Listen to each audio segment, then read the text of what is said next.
আগামী মাসে এ রাজ্যের 4টি বিধানসভা কেন্দ্রে রয়েছে উপনির্বাচন। অবশ্যই তার মধ্যে গুরুত্বপূর্ণ মানিকতলায় গতকালই আমরা দেখাচ্ছিলাম মানিকতলায় সম্ভাব্য তৃণমূলের প্রার্থী হতে চলেছেন সুপ্তি পাণ্ডে।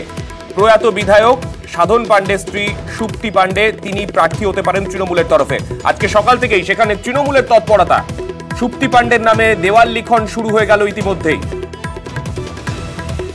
নবান্নের বৈঠকের পরই নাম দিয়ে দেওয়াল লেখা শুরু হয়ে গেল। তৃণমূল কংগ্রেসের প্রার্থীর সমর্থনে দেওয়াল লেখন শুরু। মানিকতলা বিধানসভা উপনির্বাচন, যে উপনির্বাচন 2 বছরেরও বেশি সময় আটকে ছিল, আর তারপর তৃণমূল সুপ্রিমোর যে নির্দেশ, সেই নির্দেশ পেয়ে একেবারে কর্মীরা নেমে পড়েছেন। তৃণমূল কংগ্রেসের কর্মী সমর্থকরা আমরা দেখছি যে দেওয়াল লিখন শুরু হয়ে গেছে।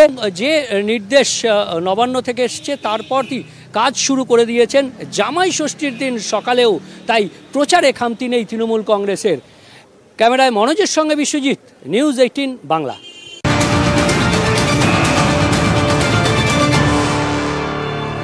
মানিকতলা উপনির্বাচন নিয়ে তৃণমূলের তৎপরতা শুরু হয়ে গিয়েছে। আজ ফের কোর কমিটির বৈঠক রয়েছে বিকেলে পরেশ পালের বাড়িতে।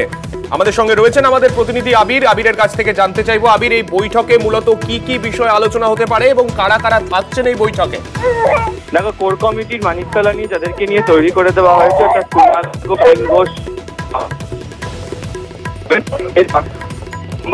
সুপ্তি পাণ্ডে তিনি, এবং একই সঙ্গে হচ্ছে অনিন্দ্য রাউত, যাকে এই নির্বাচনের ক্ষেত্রে চিফ ইলেকশন এজেন্ট করা হয়েছে, তিনিও সেখানে হাজির থাকতে চলেছেন বলে জানা যাচ্ছে। মূলত হচ্ছে মানিকতলাকে কেন্দ্র করে তৃণমূল কংগ্রেস কি ধরনের প্রচার করবে, কোথায় প্রচার করবে, কোন কোন ইস্যুতে প্রচারে যাবে, এই সংক্রান্ত বৈঠক হওয়া। বেশ।